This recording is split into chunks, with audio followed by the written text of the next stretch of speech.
Ahmedabad airport પર બેંકોકથી આવેલા મુસાફર પાસેથી હાઇડ્રોપોનિક ગાંજો જપ્ત કરવામાં આવ્યો છે। કસ્ટમ વિભાગના અધિકારીઓએ બેંકોકથી આવતા ભારતીય નાગરિકને અટકાવીને તપાસ કરતા તેની પાસેથી લીલાશ પડતા પદાર્થવાળા 4 સીલબંધ પ્લાસ્ટિક પેકેટ મળી આવ્યા હતા, જેની તપાસ કરતા આ પદાર્થ હાઇડ્રોપોનિક ગાંજો હોવાનું સામે આવતા 1 કિલોથી પણ વધારે ગાંજાના જથ્થાને જપ્ત કરવામાં આવ્યો છે।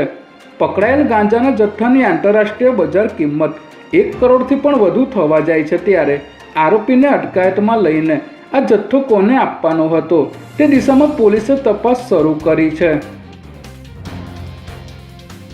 અમદાવાદની વધુ એક રેસ્ટોરાંના ખાદ્ય પદાર્થમાંથી જીવાત નીકળી હોવાની ઘટના સામે આવી છે। નવરંગપુરામાં આવેલા હુક્કો કિચનમાં એક યુવક પરિવાર સાથે જમવા ગયો હતો અને દાલ ખીચડી મંગાવી હતી, ત્યારે ખીચડી તેના 1 વર્ષના દીકરાને ખવડાવતો હતો અને અચાનક તેમાં વંદો દેખાતા પરિવાર સ્તબ્ધ થઈ ગયો હતો।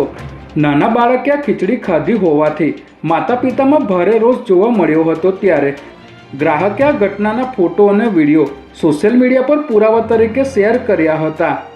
આ અંગે એએમસી દ્વારા તપાસ કરીને 10,000ની પેનલ્ટીની કાર્યવાહી કરવામાં આવી છે।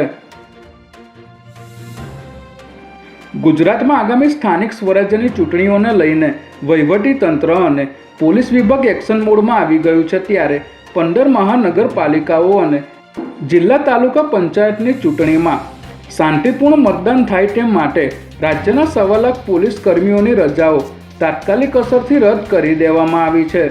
ચૂંટણીની જાહેરાત થતાં જ પોલીસ વિભાગ માટે આકરી કસોટી શરૂ થઈ છે, ત્યારે રાજ્યમાં 4 કરોડથી પણ વધુ મતદારો શાંતિપૂર્ણ રીતે પોતાના મતાધિકારનો ઉપયોગ કરી શકે તે માટે પોલીસ અને સુરક્ષા દળો દિવસ રાત કાર્યરત રહેશે।